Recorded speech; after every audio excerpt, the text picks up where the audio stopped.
Teobytes. Saludos y bendiciones, aquí le habla Jesús Rodríguez Cortés y les doy la bienvenida a esta edición de Teobytes.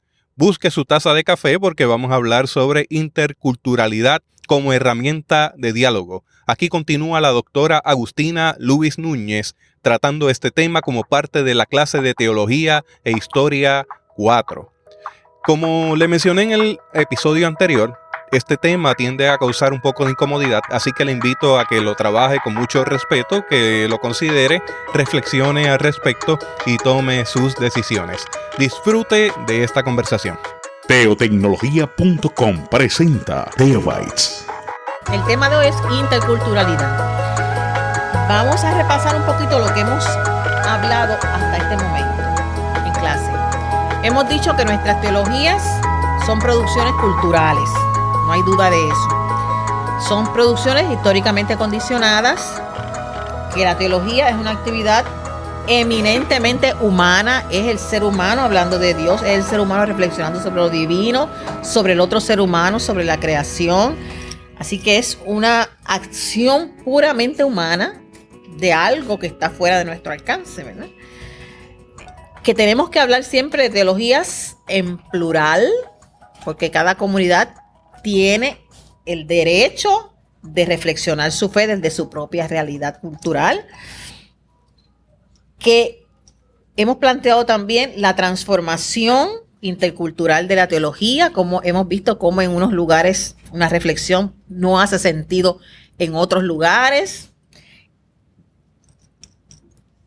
Que si no se permite este espacio para que cada comunidad y cada cultura reflexione su fe, lo que podremos lograr será homogeneizar, ser herramientas para homogeneizar la cuestión cultural y que se abre la puerta hacia el colonialismo doctrinal. Y ya hemos dicho lo que es colonialismo, así que con colonialismo doctrinal ustedes saben de qué estamos hablando, ¿verdad? Imposición de nuestras doctrinas. Si no se hace lo que hemos estado diciendo hasta el día de hoy. Hemos dicho también que nuestro contexto es caribeño, es latinoamericano, es centroamericano, que tiene unas características culturales totalmente diferentes a todo el resto del mundo, pero que nuestra formación teológica se ha desarrollado en un marco eurocéntrico, porque de allá fue que vinieron, ¿verdad?, los colonizadores. Que el mundo europeo y noratlántico es un mundo que no tiene mucha diversidad, no es muy sensible hacia la diversidad cultural, y que la formación teológica que nosotros hemos recibido está muy ligada a la cultura dominante. Así que el Dios que nos han presentado, el estilo de culto, nuestras doctrinas tienen ese ropaje, ¿verdad? Como tienen todas las teologías en el mundo ropaje, la nuestra no es la ropa nuestra, sino la ropa de otro lugar. Y eso es importante saberlo. ¿Cuál es el gran desafío nuestro? Pues trabajar para colocarnos a la altura del diálogo de las culturas. Ese es el desafío teológico, ¿verdad? Desarrollar una capacidad para comprender la diversidad, no como amenaza, sino como una oportunidad, no como un obstáculo, no como un problema, sino una oportunidad que es necesaria considerar para el quehacer teológico. También hemos dicho que hemos intentado muchos caminos. Sustituir lo que la gente piensa, traducir lo que la gente piensa, adaptarla, asimilar, integrar la cultura, homogeneizar, hacer un pote y meter todo el mundo ahí. Y la inculturación. Cuando se habló de inculturación, por primera vez la gente pensó, este es el camino, la inculturación, ¿verdad? Llegar a un lugar y vamos a ver cómo se ha definido la cuestión de la inculturación y que funcionó por un tiempo, ¿verdad?, en este trabajo misional y evangelístico y con otra cultura. Decíamos que la inculturación era la acción por la cual el evangelizador asume la cultura del evangelizado. Tú vas a un país que no es el tuyo y asumes esa cultura como propia y hablas su idioma y comes mangú y comes lo que come la gente, bebe lo que bebe la gente, te viste como se viste la gente. Eso se llamaba inculturación. También se llamaba inculturación la acción por la cual el evangelizado asume los principios del evangelio traído por el evangelizador. El evangelizado asume los principios que trae el evangelizador. Y otra definición que se ha utilizado para inculturación es la acción por la cual queda renovada la cultura por el evangelio.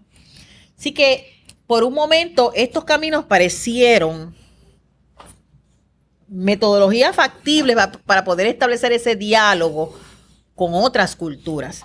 Pero hemos también hablado aquí que hemos trabajado que hay cuestionamientos también a ese tipo de acercamiento. Y los cuestionamientos vienen porque no es posible que un evangelizador asuma todos los aspectos de una cultura que no es la suya. Eso es imposible. Así que esa intención es buena, pero a la hora de la práctica no es real. También hablamos de que el evangelio que nosotros ofrecemos no está libre del ropaje cultural de donde surge. O sea, que no se dio una esfera supraterrenal, sino también que tiene contaminación cultural. Y cuando hablamos de renovar la cultura que vamos a evangelizar, ¿de qué vamos a renovar esa cultura? ¿Con los valores propios del evangelio o con los valores propios de la cultura del evangelizador? Esos son los cuestionamientos que se dan a este tipo de acercamiento. Pues entonces se ha descubierto en teología y en otras ciencias y disciplinas que la interculturalidad es una manera que no resuelve todos los problemas, ¿verdad? De los desafíos de la relación con otras culturas, porque no hay nada que podamos decir, esta es la panacea que resuelve todo, pero que al menos toma con más consideración la diferencia de las culturas a la hora del trabajo que nosotros hacemos. ¿Cómo se define interculturalidad? Pues se define primero como seguir la opción dinámica de la historia, o sea, darnos cuenta de cómo la historia ha seguido su camino, llevando a las culturas a relacionarse unas con otras, reconociéndose, respetándose y enriqueciéndose mutuamente. Y eso se ve lo más bien. Eso no pareciera que tiene ningún problema. Que uno, ante otra cultura, uno respete la otra cultura, uno reconozca la validez que tiene esa cultura y que uno se enriquezca de lo que esa cultura puede darle. Ahora viene la parte difícil. Sin intención de conquista o avasallamiento. Sin intención de dominio. Sin intención de que esto que yo creo es superior a lo que tú crees. Por lo tanto, tengo el deber de salvarte de lo que tú crees. Y sacarte de lo que tú crees, ¿verdad? Esa intención de conquista es lo que no puede estar presente a la hora de trabajar esta herramienta que se llama interculturalidad. Hay más definiciones de interculturalidad. Es una postura también ante la vida caracterizada por una ética en favor de la convivencia con las diferencias. Es un movimiento social que busca fortalecer también las relaciones entre las culturas, considerando a las otras culturas como sujetos iguales. Porque desde la prepotencia no se puede hablar de interculturalidad. Tú tienes que considerar a la otra cultura como igual a ti, con tus desventajas, con tus debilidades, con tus fortalezas. Y también la interculturalidad, además de ser una postura, además de ser un movimiento social, también es un proyecto político-cultural que busca reorganizar las relaciones internacionales y corregir esa asimetría que siempre ha habido a la hora de estudiar, de escribir y de analizar las dinámicas de poder y cómo se dan estas dinámicas de poder. Científicamente es una metodología. La interculturalidad es una metodología que nos permite estudiar, que nos permite describir, analizar las dinámicas de interacción entre las culturas. Hay unas condiciones básicas mínimas para usar esta herramienta. Y una de esas condiciones es historizar la cuestión hermenéutica. No podemos hacer hermenéutica del siglo I en el siglo XXI. No podemos utilizar las mismas herramientas, los mismos lentes. Tenemos que historizar la cuestión hermenéutica. ¿Cuáles son las herramientas que hoy se utilizan a la hora de analizar las culturas? Hay que relativizar nuestros modelos de pensamiento. No podemos pensar que nuestro modelo es el superior. Hay que acomodar ese modelo al momento y a lo que estamos trabajando. Hay que renunciar a las cuestiones dogmáticas, actitudes dogmáticas y a las posiciones unilaterales. Así que aquí nos están pidiendo mucho. Y hay que reconocer que en todas las culturas hay elementos que hay que denunciar. No podemos romantizar las culturas. Ay, que los puertorriqueños son los mejores seres del planeta. No, no somos. Hay que identificar cuáles son nuestras debilidades, nuestros problemas, nuestras desventajas, la historia que hemos vivido. Hay que analizarlo todo. Así que esas condiciones son mínimas para poder trabajar el tema de la interculturalidad, que es algo que se está trabajando en todas las disciplinas, no solamente en la teología, en todas las disciplinas.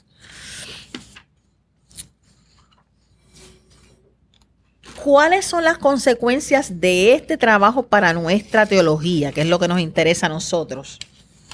¿Cuáles son las consecuencias para la teología de este trabajo intercultural? Bueno, primero, es un acto de reconocimiento de que la presencia de Dios está en todas las culturas. Eso es lo más básico. O sea, pensar que Dios es puertorriqueño, que es americano, que es africano, no.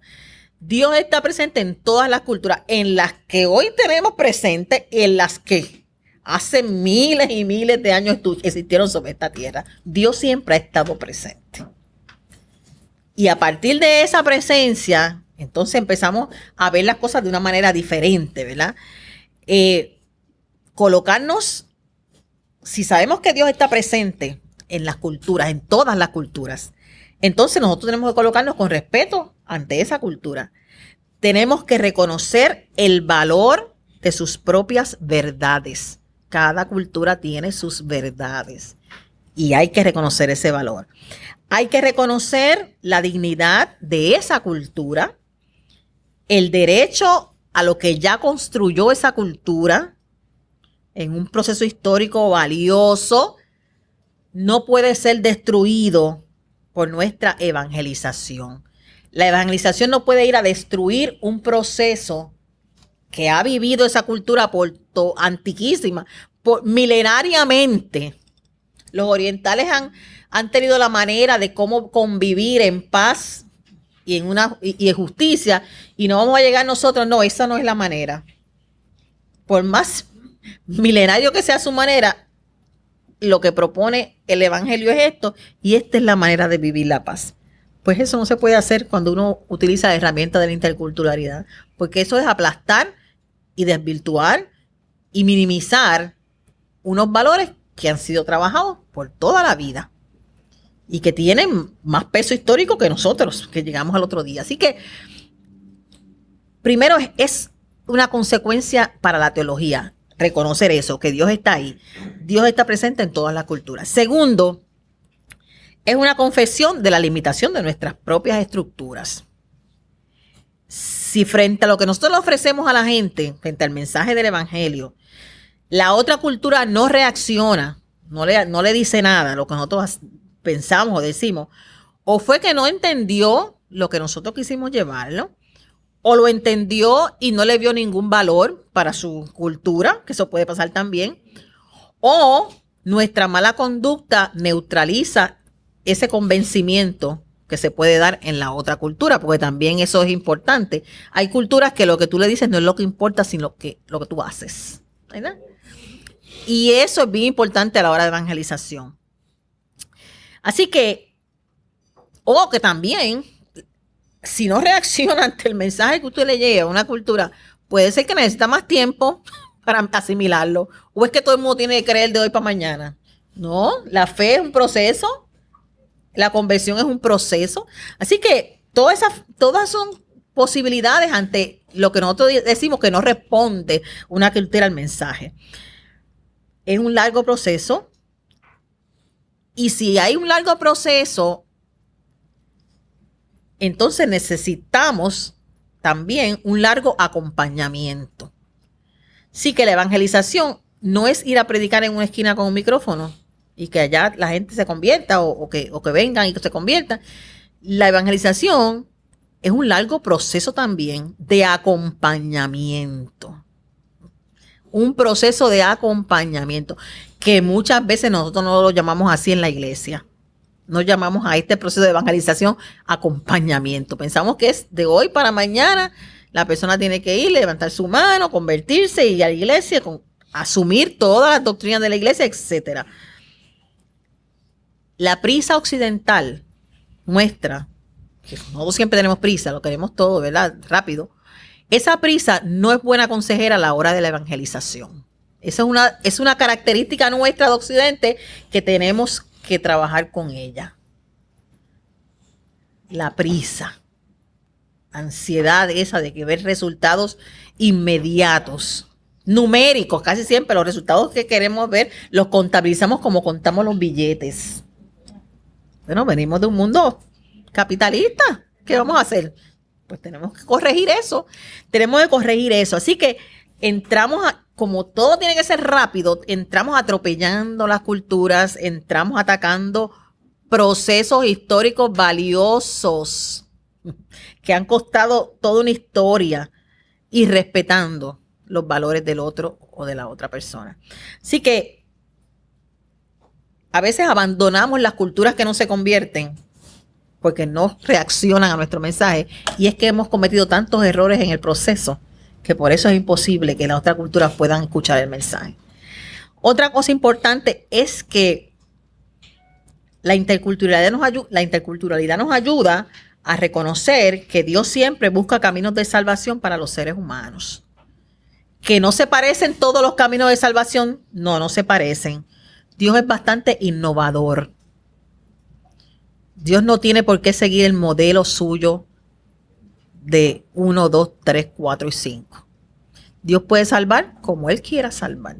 Y siempre lo ha hecho así en la historia. Así que en cada cultura, Dios siempre está salvando. Eso es algo importante de la interculturalidad, reconocer que Dios siempre está salvando y que no siempre los caminos de salvación de Dios coinciden con lo que señalan nuestras teologías. Dios salva de muchas maneras. Lo hemos visto en la Biblia, en el Antiguo Testamento, vimos todas las maneras que Dios utilizó para salvar, incluyendo hasta un arca. Trabajando Dios siempre y apareciendo caminos originales de salvación, caminos de comunión, formas de darle vida a la gente. Siempre salvando. Aunque nosotros no entendamos el camino de la salvación, Dios siempre está salvando, porque Él es salvador, ¿verdad? Pero ese camino de salvación, Ajá. No es rápido. Va lento. Muchos años. En el caso de Abraham, él se sale afuera y mira las estrellas. Miren, en todas las culturas usted va a encontrar a Dios trabajando. Dios siempre trabajando, apareciendo de alguna manera. Gente trabajando por la justicia. Gente trabajando para dar vida a otros. Gente gastándose en causas causas justas, tal como las del Evangelio, exactamente. Así que, ¿de quién es fruto todo eso? Pues los teólogos han analizado eso. ¿De quién es fruto esas personas que se levantan en toda la cultura, que siempre han existido, afirmando unos valores que desconocían porque no conocen nada del cristianismo? El cristianismo apenas 2000 años atrás. ¿De dónde saca la gente esos valores? Pues miren, algunos dicen, bueno, esas son semillas del verbo, dicen algunos teólogos, que están en todas las culturas, semillas del verbo de Jesucristo. Otros dicen cristianos anónimos, cristianos anónimos, cristianos que no saben ellos que son cristianos, pero su conducta y sus valores son cónsonos con los del cristianismo. Así que lo cierto es que esto nos confirma que Dios siempre ha estado salvando, que Dios siempre está obrando salvación, aunque no coincidan con nuestras metodologías, ¿verdad? De nuestras teologías. Siempre Dios humanizando a la gente, dignificando a la gente de alguna manera. Así que la gracia de Dios no está solamente en la iglesia.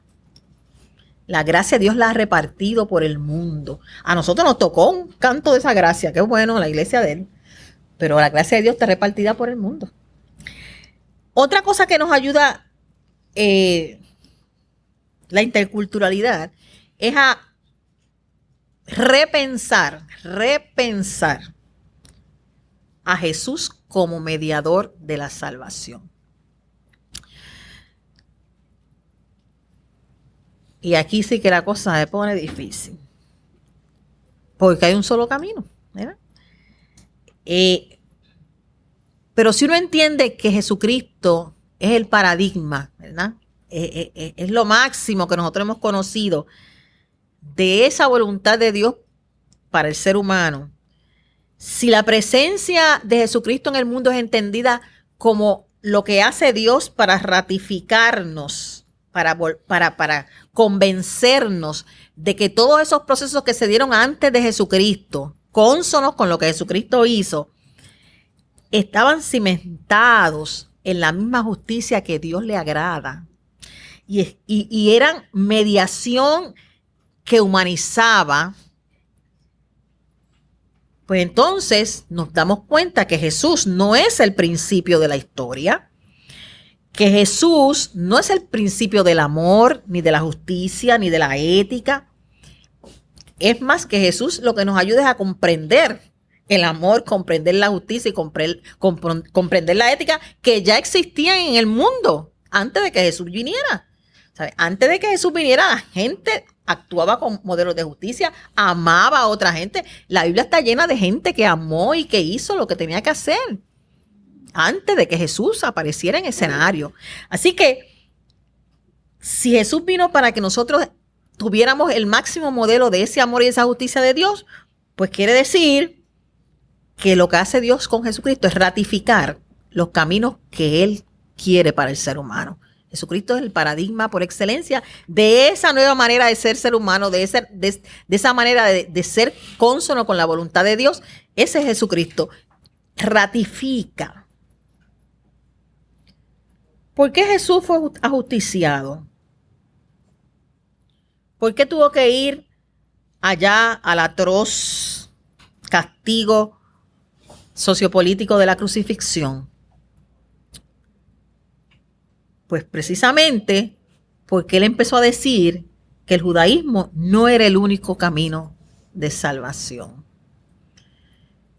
Y Él era judío y empezó a decir que aquellos a quienes el judaísmo condenaba eran los que el Padre Celestial quería salvar. Que aquellos que la religión despreciaba eran los preferidos de Dios. Que lo que la sociedad judía echaba a un lado, a esos los llamó a que le siguieran. Así que Jesús es ajusticiado precisamente por negarse a afirmar que el judaísmo era el único camino que Dios había provisto para salvar. La interculturalidad, además de que nos ayuda a repensar el rol de Jesucristo, ¿verdad? También nos va a ayudar a comprender mejor el actual trinitario de Dios. Ese Dios que nosotros decimos que es trino, pues esa interculturalidad nos va a ayudar, nos va a acercar un poco más a ese actual trinitario de Dios. Porque no se trata de equiparar los conceptos cristianos a los conceptos de otras religiones no cristianas. Se trata de ver, cuando nos acercamos a la verdad de otras culturas, si encontramos elementos que nos desafían también como nos desafía nuestra fe a vivir una vida que le agrada a Dios. si esos elementos no solamente los tenemos nosotros, sino que están también en otras culturas y en otras religiones.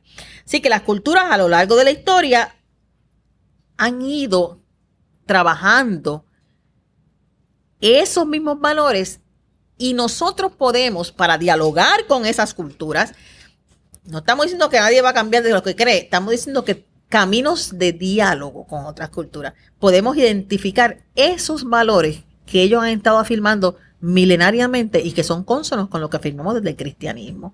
Eso es lo que propone la interculturalidad. Como decía ahorita, nos ayuda a clarificar el rol de Jesús como único mediador. ¿Qué pasa si nos encontramos con una cultura que no cree en Jesús?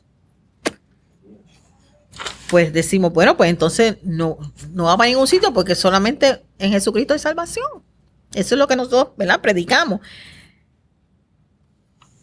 Pero entonces, ¿qué nos pide a nosotros los cristianos ante la interculturalidad? ¿Qué nos pide ante otra cultura? Pues nos pide que pongamos en paréntesis, no que neguemos, ¿verdad?, que pongamos en paréntesis nuestra propia fe para poder dialogar con la otra persona. Cuando uno pone la fe en la primera pantalla, ¿verdad?, lo que usted cree, ese no es un buen camino del diálogo, porque estás diciendo, esto es lo que yo creo y no me digas nada más porque esto es lo que yo creo. Pero si lo ponemos en paréntesis para escuchar lo que la otra persona cree, entonces podemos identificar qué elementos de lo que yo creo es cónsono con lo que la otra persona cree. Así que lo que nos está pidiendo la interculturalidad es que una vez entendamos el papel de Jesús como lo que es, ¿verdad?, el Jesús adalid de la justicia, el paradigma más grande del amor, de la verdad, de la inclusión, porque ese Jesús, del compromiso con la dignidad humana, del compromiso con la gente que sufre, del empeño de incorporar a la gente que ha sido excluida a la gracia de Dios, el empeño de que los pobres sean construidos como hijos e hijas de Dios, como lo que son, sean reconocidos. Si nosotros encontramos eso en Jesús, también podemos ver dónde en otras culturas se encuentran esos principios y esos valores. Y la pregunta ante otras culturas no puede ser la pregunta religiosa que pregunta, porque ¿tú crees en María o no crees en María? No, es la pregunta ética, es la pregunta que pregunta por valores, por principios. Eso es lo que nos permite el diálogo. Las doctrinas y las teologías nuestras pueden ser muy nuestras y muy válidas, pero no es lo que permite el diálogo con otras culturas. Lo que permite el diálogo con otras culturas es la pregunta ética. ¿Qué dice el cristianismo sobre el ser humano? ¿Qué dice el cristianismo sobre los pobres? Sobre el otro ser humano, sobre el que sufre. ¿Qué dice sobre la naturaleza? ¿Qué hay que hacer con la naturaleza? Esos son los principios, los valores éticos que nos pueden ayudar a dialogar con otra cultura. Si esos principios son cónsonos, pues entonces conoceremos que esas culturas, aunque no crean en Jesús, sí creen en Jesús, porque estamos compartiendo valores comunes. A Jesucristo la gente lo reconoció como Dios, no cuando andaba por allí caminando y sanando a la gente. Lo reconocieron como Dios después de la resurrección. La gente seguía a Jesús por sus valores, por sus principios, cómo respetaba a los niños, a las mujeres, cómo se sentaba a comer con pecadores, cómo acogía en su mesa a la gente que estaba rechazada. Por esos valores la gente seguía a Jesús. ¿Cuándo es que la gente dice, ay, este era el Hijo de Dios? Después de la resurrección. Esa es una formulación teológica, post-resurrección. Pero antes, lo que le dice a la gente si uno es cristiano o no, es los valores y los principios y las acciones. No es otra cosa. Usted puede confesar que usted cree en Jesucristo como su Salvador, pero por el puño oprimir a su prójimo, y eso no le dice nada positivo a su prójimo. Así que la interculturalidad de alguna manera nos abre el camino a un nuevo modelo de evangelización, ¿verdad? Cuando los discípulos le dijeron a Jesús, mira, ya hay una gente que está sanando y liberando y toda esta cuestión, ¿quieres que vayamos y los callemos la boca? Porque no son de los nuestros. Jesús le dijo, el que no está en contra de mí está conmigo. Este es el principio de la interculturalidad. Tranquilícense. ¿Están haciendo el bien? Pues están conmigo. ¿Por qué hay que ir a callar? Es eso del avasallamiento y la conquista y la imposición de lo mío sobre lo que piensa el otro. De eso es que estamos hablando. Así que nos va a ayudar a trabajar por la paz, por el amor y por la justicia. Nos va a ayudar porque en todas las culturas hay valores que se alinean con el amor. Hay valores que se alinean con la justicia. Hay valores que se alinean con la paz. En todas las culturas. Esos son los caminos de diálogo con otras culturas. No tanto lo que cree la gente. No tanto lo que lleva, lo que la religión, ¿verdad? Los principios dogmáticos, las liturgias. Todo eso es diferente en todos los lugares. Es más, hasta cómo ya le llamamos a Dios es diferente. ¿Cómo le llamamos a Dios? Es diferente en cada cultura. En el Antiguo Testamento hay 21 nombres diferentes para Dios. 21. Para Dios, ese es Jehová. Oye, Israel, Jehová uno es. Ese Dios tiene 21 nombres en el Antiguo Testamento. No se trata de cómo la gente le llame a Dios.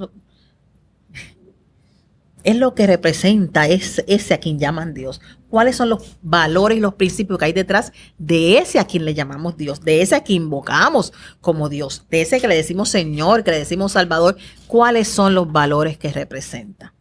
Y la gente nota eso muy bien. O sea, la gente puede notar eso. Así que no solamente tiene consecuencias la interculturalidad para nuestra teología, también la tiene para nuestra espiritualidad. Empezamos a aceptar a nosotros con todas las consecuencias de aceptar a la otra persona. Eso trae consecuencias. Pues cuando uno entra en este camino de interculturalidad, uno aprende a aceptar a la otra persona, no importa de qué cultura sea.